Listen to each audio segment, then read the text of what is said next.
diachronic history of the Castel Sant'Angelo begins with the creation of the mausoleum of the Roman Emperor Hadrian.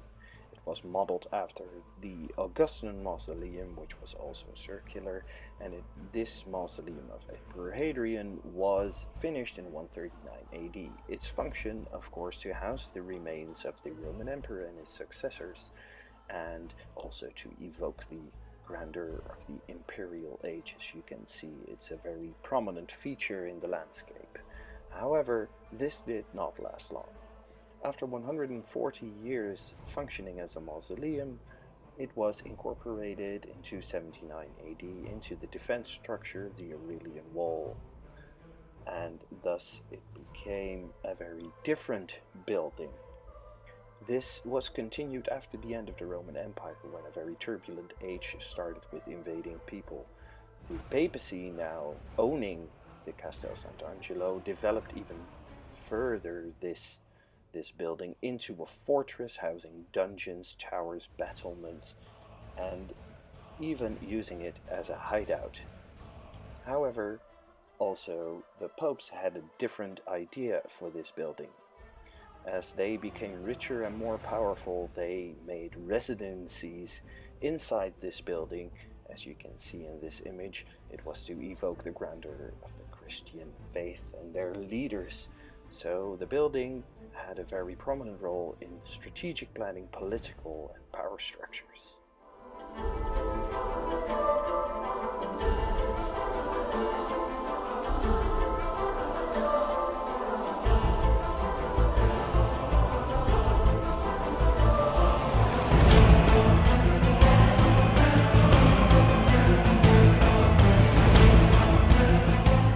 Now that we're inside, two things can be noticed. One, there's a second line as a form of crowd control, and the building housing the ticket office is quite modern. As you can see on the left, there were statues without any information, so tourists can get no idea of why they're there and who they actually are. Walking now on the first level away from the ticket office to the left, you can see another important feature, which is the layeredness. Vertical layerness, as you can see the Roman level upwards stretching towards medieval and the papal residencies, and the modern appropriation of the museum, preventing falling rocks. As we walk along on this Bonifacian walkway, as it was made during the 9th century, we walk actually on the Roman level, while horizontally you can see a lot of different structures from later eras. On the left, the buildings are actually medieval structures housing different facilities during the age of the papacy. On the left here we see an entrance. Why don't we go in?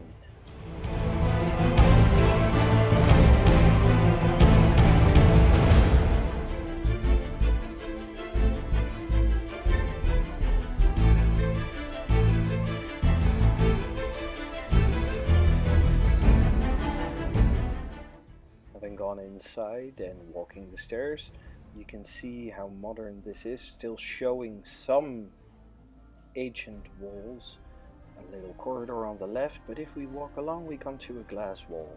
This is where the entrance of the Passetto was. The Pope would enter the Castel Sant'Angelo coming from the Vatican through here. The room actually now houses all kinds of defensive material which have no connection whatsoever. Now let's walk back, see what's behind this door. You can see, just like behind the glass wall, you cannot enter. It is a small room housing some objects which have been found here. Maybe it was an office or a dungeon at some times. Now let's turn back to the Bonifacian walkway down the stairs and continue our way to the left.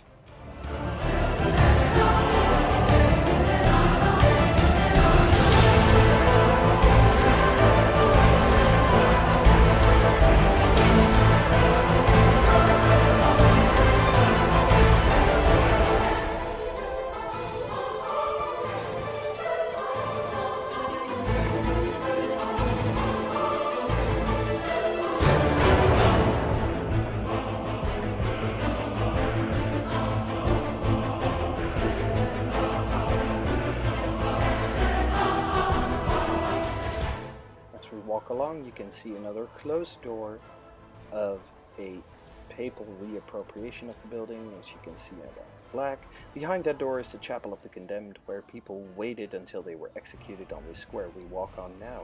As you can see, this room has been reappropriated as presentation hall and has no coherence with the function of the square during, for example, papal times and also Italian unification. When we look at other layerings, such as the vertical one, which is still very clearly visible here, the other layers are little explained on the plaque. Also, you saw a lot of blocks around the edges, which can be seen here on the left and the right as well. Those were found during research, have no significance, there is no information on them, but it would be against Italian mentality to actually throw them away or house them somewhere else. They give an impression of the building itself as well. As we walk along further now, still the layering can be clearly seen with papal, medieval appropriations of the building on the left, and on the right still a Roman level is visible. Within these medieval appropriations there are niches made which house objects. Unfortunately also these cannot be accessed, while valuable information and visuality can be discerned from these objects. We walked a little along now, and here on the left you can see the cellular level, which housed probably dungeon during medieval times, but can also see the fundaments of the Roman level, and you actually know what you're looking for, which are clearly explained on the plaque you just saw. Now let's walk along. We're almost at the main entrance again. On the right here you see an elevator. Also the disabled people have the possibility to reach the upper levels. Very invasive reappropriation, but very important when you consider this is now a museum. On the left here we see an important person reappropriating the building, and here is the main entrance once more, which used to be the main entrance of the mausoleum itself, which we see here on the right. We would enter now and see Roman history of this building.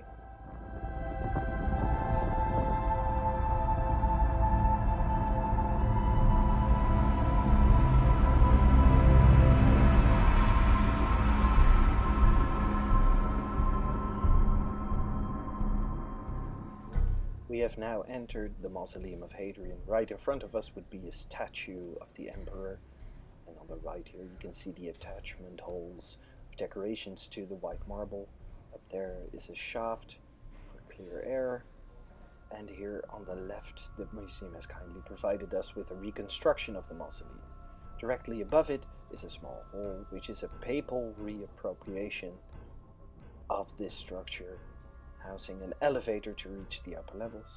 And as we turn to the right, we can access the ramp, which is an original Roman feature of this building, constantly being reappropriated as well during times as it was booby-trapped for invaders and to prevent that those people would access the higher levels. One can see some of these features, later features. One can also see original features along this ramp. Here behind this fence is an original piece of the Roman floor, and as we walk along one can see different reuses of this ramp, which can be especially seen close to the end.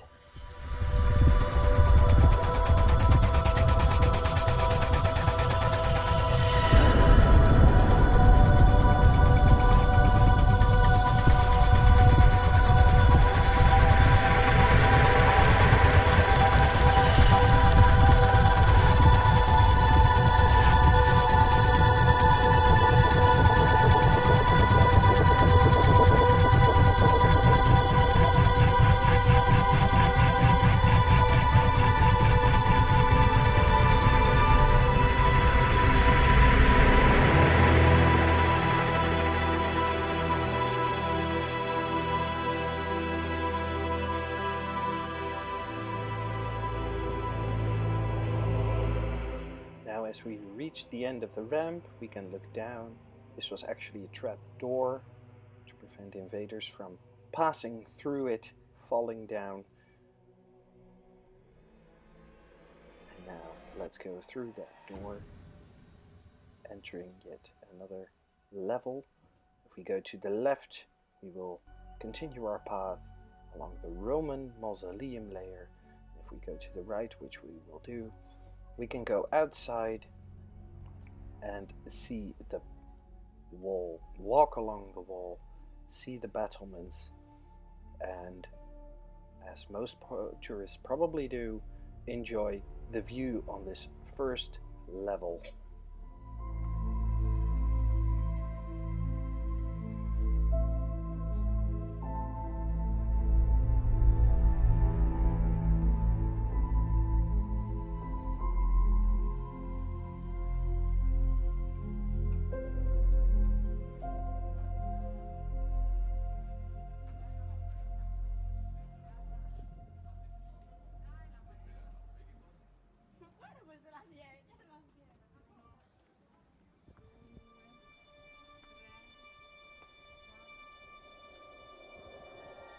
Now that we're on the battlements, I would like to focus on the connection of this building to the urban fabric. As you can see here, there's a bridge to the city. It is Ponte Sant'Angelo in 1668, decorated with sculptures made by Bernini. Actually, there was a Roman bridge as well, but only little has remained. We saw a loggia over one of the popes, looking out over this bridge and over the city. And this bridge might well be the integral part of the structure, the building, the castle Sant'Angelo itself.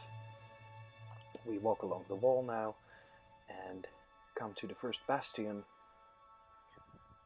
which gives an impression of how this castle was defended. In these niches, warriors could defend the structure. Also from this point of view, you can see the bridge very clearly and see how the river Tiber actually flows along instead of being a real integral part of the structure, only by flowing along it and having a bridge. The building is connected to the urban fabric.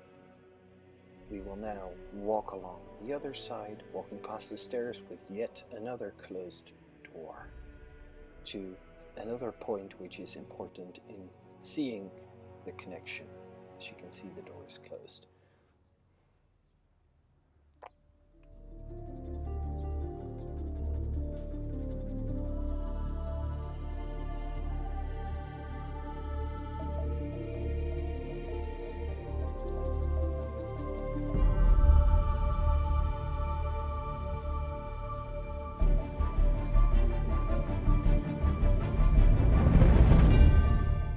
If we look to the left now, you can see a visual connection with the Vatican.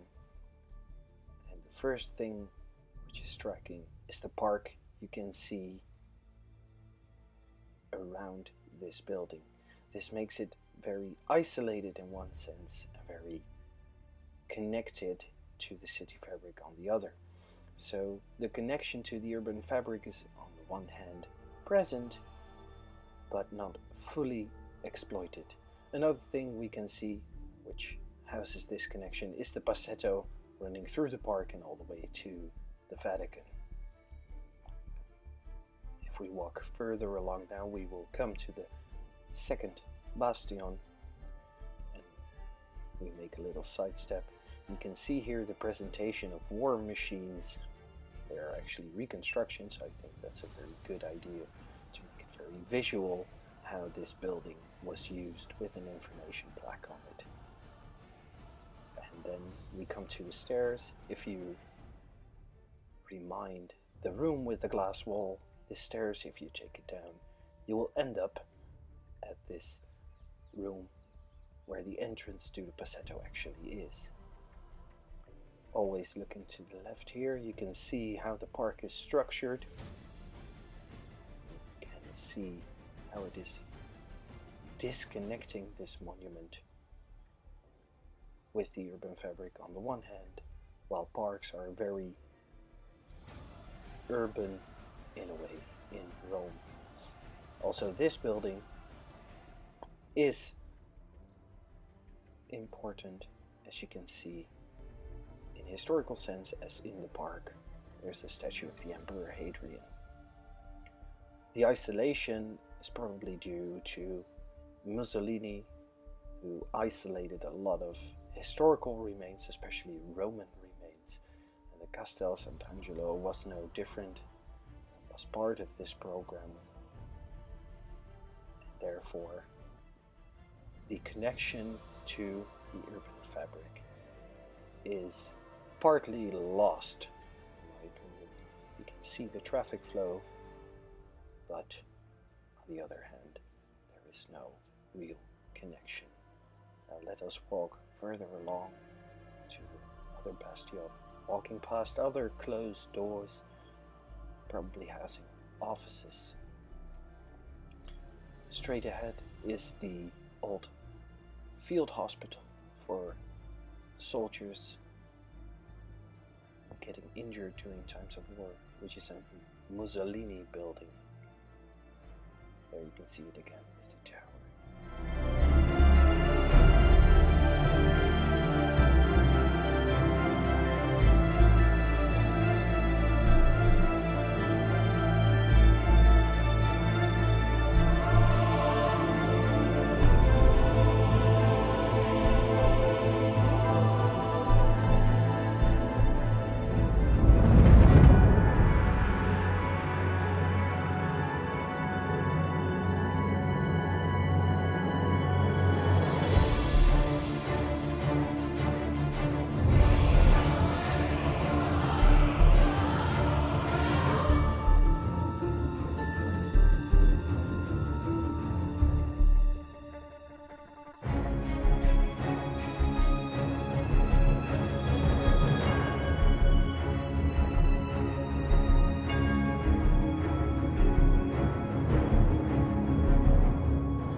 Walking along the last bastion, finishing our round on the first level, we can see another view of Ponte Sant'Angelo, and what we have seen is a certain disconnection to the city, a certain isolation, and the park is a cause of that, while the park is a very urban structure in Rome as well. What we also saw is that not all of the park has been used. Now let us leave that behind, return to the ramp, and continue our way up to the next level.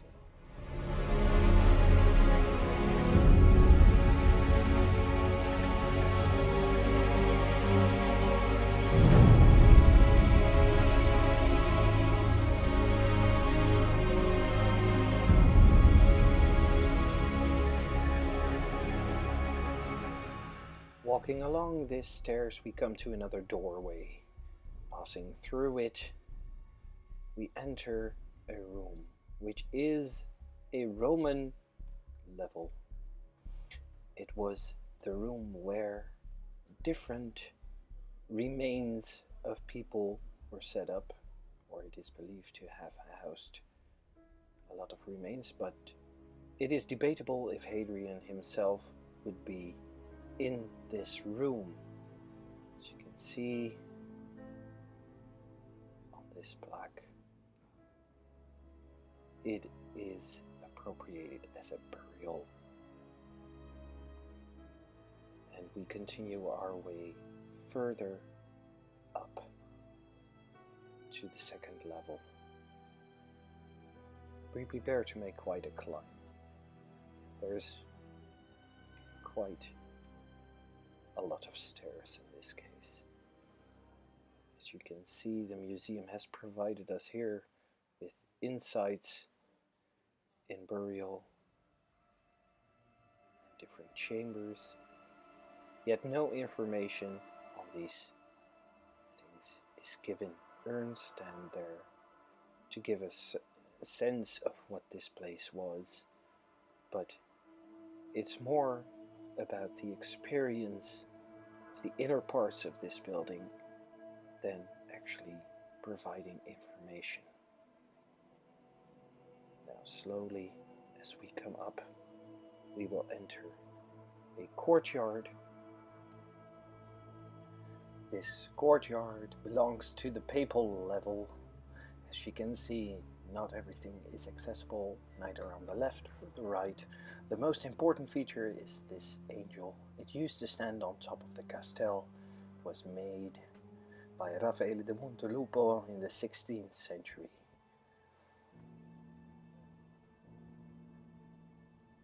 As you can see, you can go left or right, going to what Castel calls the third level of this building.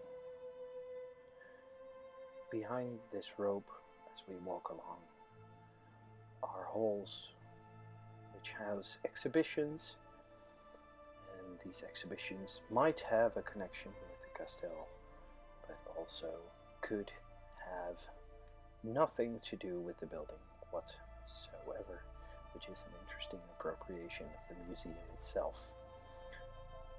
When entering those halls, you can actually see how modern they are in relation to the rest of the building.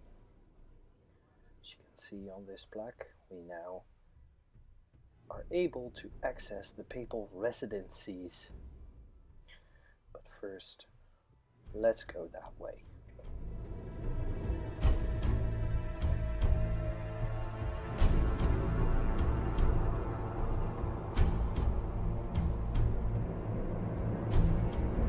While we're walking along on this third level, you can see what people mainly do. They enjoy the view even more, and from my point of view, you can actually also see the relative isolation, the sort of semi-connection this building has with the urban fabric. However, this is not noticeable to the mass tourists. What they do is sit here, enjoy the view of Rome with a cup of coffee, a slice of cake, and in that sense a bar on this level is a very good idea. Before finding the bar, however, one can enter a room on the right, which houses a collection of weaponry and armor. One can see here what people wore during these times, that the castel needed to be defended. Now walking along, you can see how people enjoy themselves. Using the niches as a terrace is a very smart way of attracting people when you come to the bar, which is actually quite a famous bar, as we can see when we enter on the left side, where pictures of famous people visiting are shown, and the history of the castel in the plaques and drawings can also be seen. Now exiting the bar once more and continuing our way along the ramp, we come to a corridor with clear decoration showing wealth. Is what the papacy wanted, and this is the first sign that they tried to do so, with very grotesque decoration, as it is called. During these times, the classical period became important once more, and it showed continuation it shows wealth, it shows power, which is probably the reason why we can find these kind of decorations here. If you look to your left again, enjoy the view, see the structure of the castel, see the park, see the city.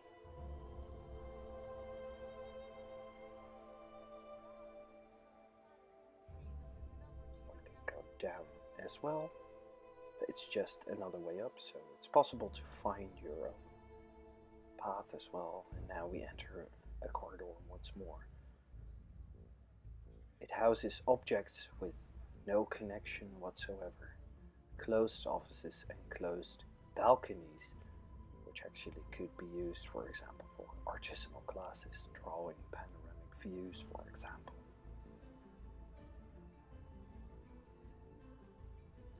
But only walking along is possible here.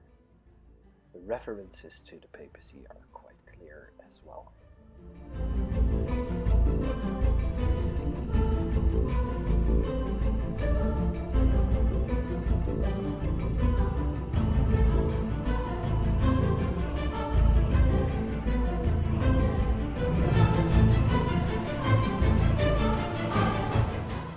When walking along this corridor, one finds a plaque showing a way down.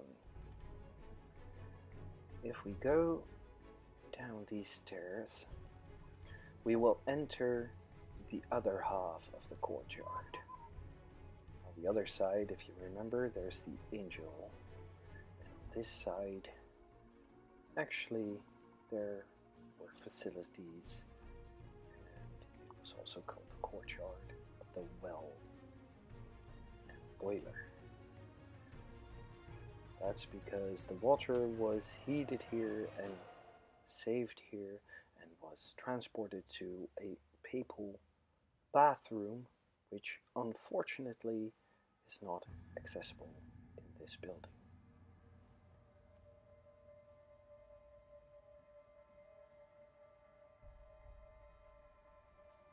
This is one of those wells.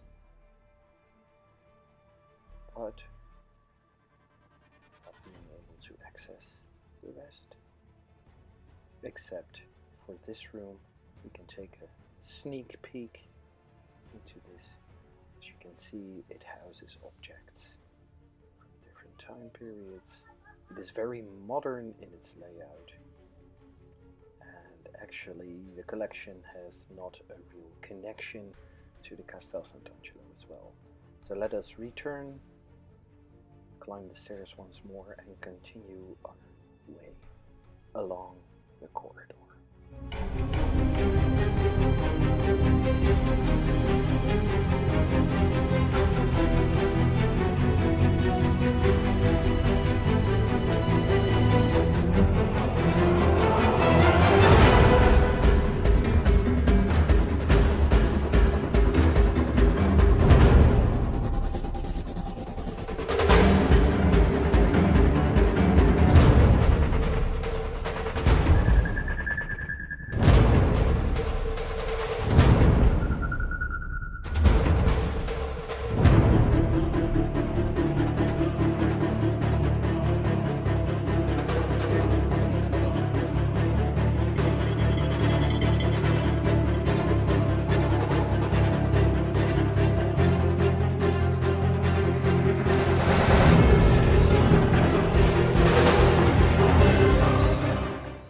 Enter a new corridor. On the right you see stairs, and on the left you see the loggia we've seen before. Now you see the internal structure as well, again with the decorations so popular during those times. You can enjoy the view, you can understand why this loggia is here. You can see this is actually a popular spot for photographing as well. And as you can see, if we walk along the corridor, we come to a full circle. So let's circle back and climb those stairs, and we will enter one of the papal residencies. the one by Giulio II.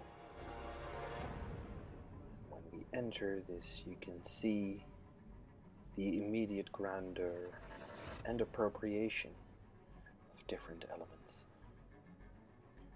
The whole hall is decorated with different elements, classical, mythical, all to show power. Actually, one end here shows continuity with the Emperor Hadrian. The ceiling is fully decorated, all kinds of scenes, and on the other end, if we walk closer, you can see that. See the marble floor as well, the emblem of the papacy.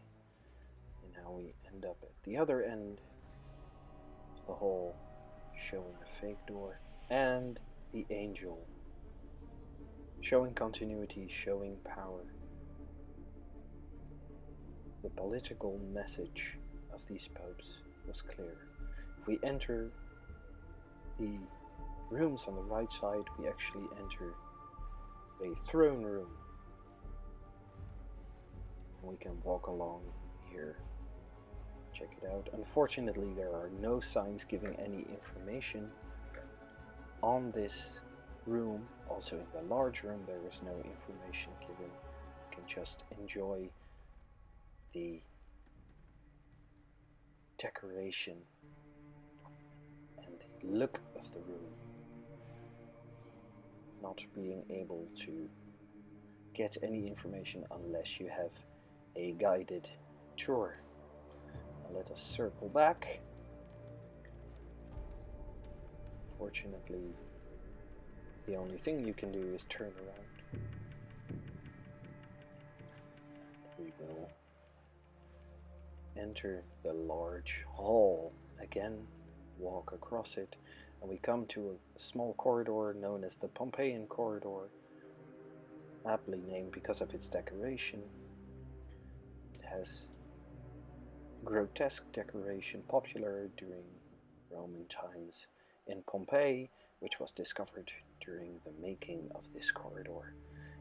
The papacy decided they wanted to show the same kind of grandeur in their apartments. Now, walking along, we will enter another papal residency, that one of Paul III, also a large assembly hall again with grotesque decoration once more, slightly different from the other apartment, as you can see. It is still grotesque, it still sends a message, but it is very much layered in a sense that a different trend, a different and important continuity, not with Hadrian but with Roman times, needed to be shown. As you can see, there are various exits, routes you can take from this hall. There was the Pompeian corridor. Also here, the emblem of the emperor is shown. And alongside the ceiling, the grotesque decoration is visible. You can enter also here residential rooms with the same type of decoration. Again, like in the other apartment, no information is given, so you can only enjoy what you see and not take any information unless you have a guided tour. It's much comparable to visiting the palace on Dam Square in Amsterdam. You can enjoy the grandeur, you can enjoy styles, but the knowledge you have to take through other channels such as the internet and books, or through a guided tour, because information plaques, apps, or any modern way of gaining information is not possible in this sense. one can see that maybe for mass tourism this is enough to show. Maybe it's even staged. I have no knowledge of this fact, but the museum stages often, as we know. Now let us return to the Grand Hall, turn to the left, and we will enter another set of rooms. Note again in this small corridor the grotesque decoration, Pompeian style. We will enter a small hall with two rooms, the room of the lizard and the room of the dolphin, with very grotesque decoration as well.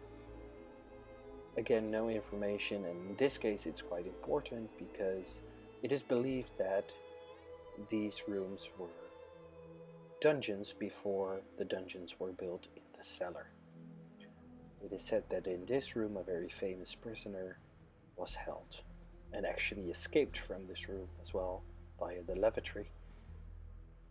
However, these kind of stories are not given. One can enjoy and experience the halls and the decoration by looking at them, not reading about them. And as you can see, there is a lot of decoration to be admired.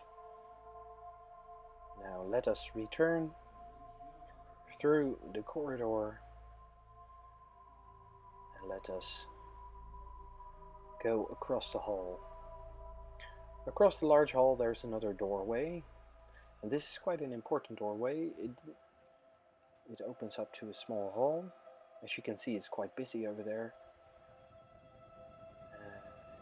You can see a circular structure. This circular structure, as you may remember from the first image shown in this documentary, belonged to the original mausoleum of Hadrian.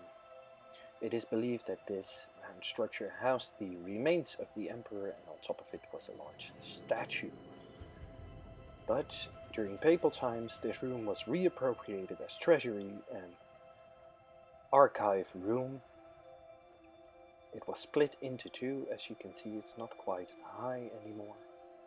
And as you will see, you can still see Roman brick behind those wooden plaques. The upper level then has a different appropriation. Unfortunately, as you shall see, this is not accessible, but it's very interesting to see that the papacy used yet another Roman layer of this building for its own use. Also, the Roman brick can still be seen at certain places, and as you realize by now, we're walking along this circular structure upwards to the last level of Castel Sant'Angelo. The panoramic upper terrace. You can have a small peeping look at the second level of the circular structure. Unfortunately, further up is not possible. Only one way. This is the way up to the last terrace.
We are now on our way down again from the terrace. Did you enjoy the view? As many others, I did. It is indeed one of the party pieces of this building, and I didn't want to talk through it actually. So that's why on the way down from the terrace, where we see yet another closed door, a very modern structure actually, I want to talk about this building, evaluate in a sense. From a heritage perspective, it is clear that it is managed as a tourist site. We have seen throughout that it was very busy. A lot of tourists are coming. But exploiting it in that way is only simplistically done. The party piece of the terraced, up where the angel of Peter Verschaffelt from the 18th century now stands, is actually one of the most important reasons people actually visit this site.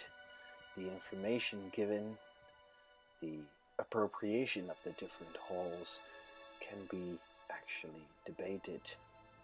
It is managed as a museum, as you can clearly see from the different halls, and the information given is quite lacking in a way. The complexity of the building is not really talked through. Here again, by the way, we see the angel of the 16th century, as you understand now. The way down is quite straightforward, opposed to the way up.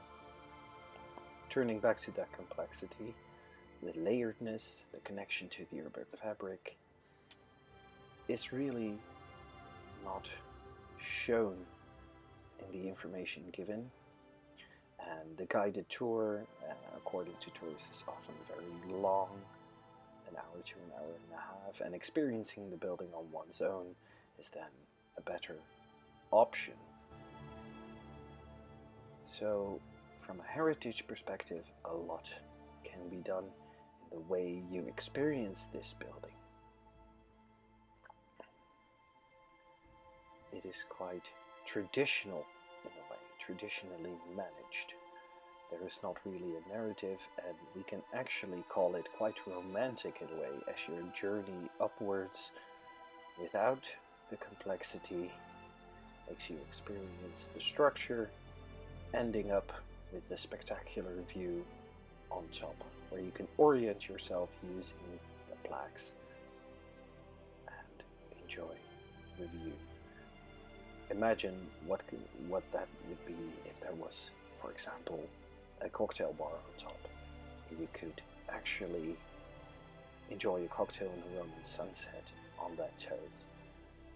Of course, this is quite a utopic thought, but it would be interesting to see if locals, for example, as this is now clearly a tourist site, would come to that bar, not for the building, but for the bar, and enjoy themselves and their surroundings. Now that we're almost down, we can still see another close-off room with battlements almost on the bottom level again.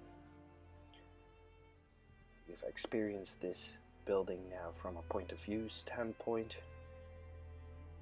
We have seen the complexity it actually entails, the reappropriation, which can be seen in every brick from Roman times onwards, often done by the popes themselves. And now we are at the main exit again. So let's go outside, shall we? I repeat.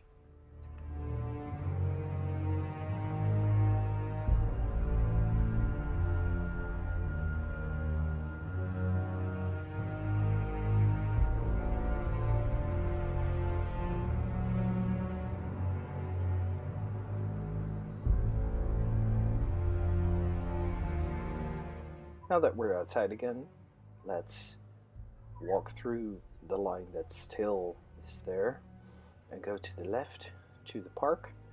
And while we're walking, let's summarize what is Castel Sant'Angelo. First of all, it's very diachronic. It has been used as a mausoleum, and then as a fortress, and then as a papal residence, and since the 20th century it is a museum. So it has a very long use history. When it became heritage and a museum, it was very singularly and very simplistically managed. The layers we have seen on the first level actually are displayed in a very vertical sense. The reappropriation is not dealt with, the information often lacking. And also there is no connection, or clear connection with the urban fabric as we have seen on the first level. The popes made it into their residency, and also there you can see a lot of different elements, yet you get no information. So from a touristic point of view, management can take leaps forward in gaining information from this building. Now we have entered the park and we focus on a different group, not the tourists but the locals. If we walk to the left in the park, you can see the outer moat of the area, which is now overgrown and actually housing homeless people, which is of course another layer in its heritage history in this kind of use. However, using it as a filled moat, as we have seen on the reconstruction, might be a good idea as well. Connecting it to the city more and connecting it to the Tiber, floating boats in the moat, crossing the park, laying your boat, entering the park. And this could be interesting for locals as well. Now let us enter the park and see what kind of relations the locals have with this surrounding area of Castel Sant'Angelo.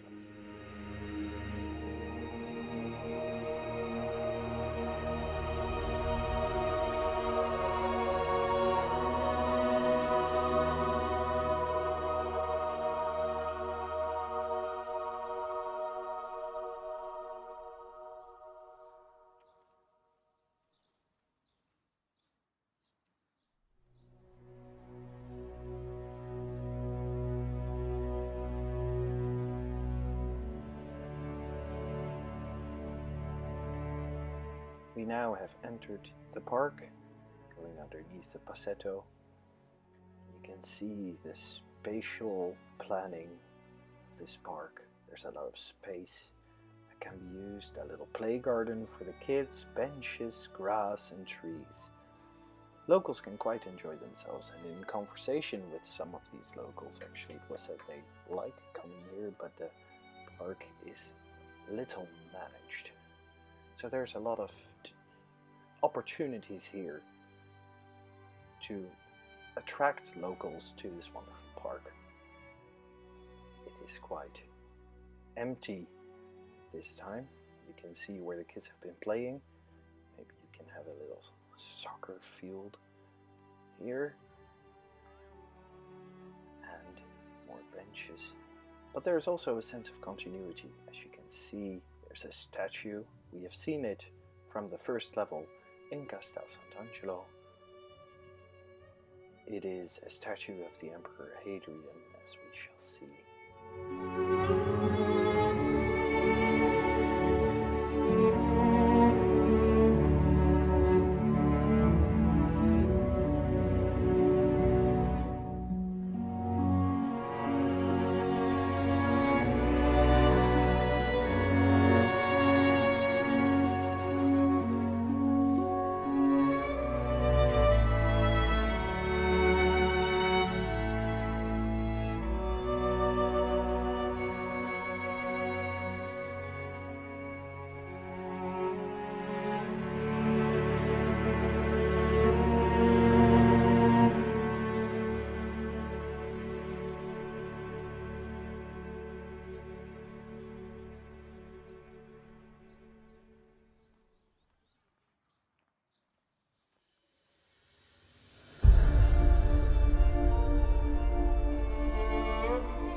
have walked along this path now, and if we look to the right you see a large open area, all with gravel.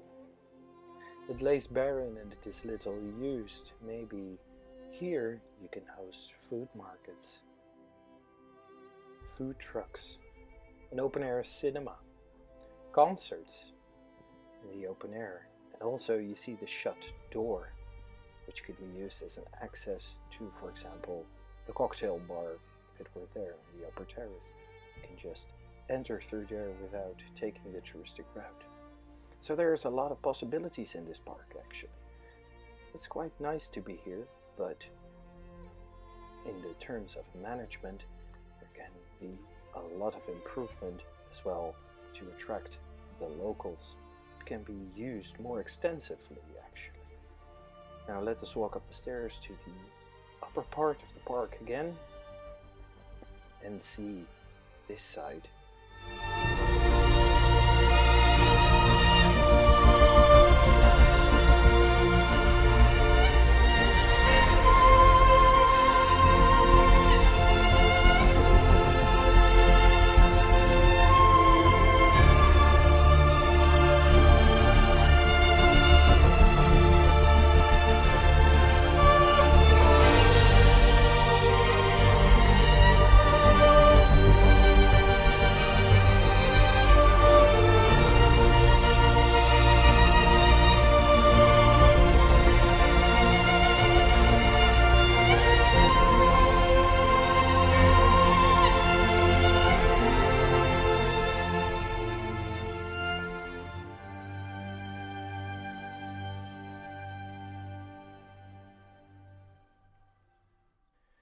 We have seen now the other side of the park as well, and we come to a conclusion. We have seen the whole area of Castel Sant'Angelo, the structure and the surrounding area, and what sense you get from this is there's a lot to be gained tourist-wise and local-wise. Tourist-wise, a lot of improvement in the management can be done, especially in providing people with an experience.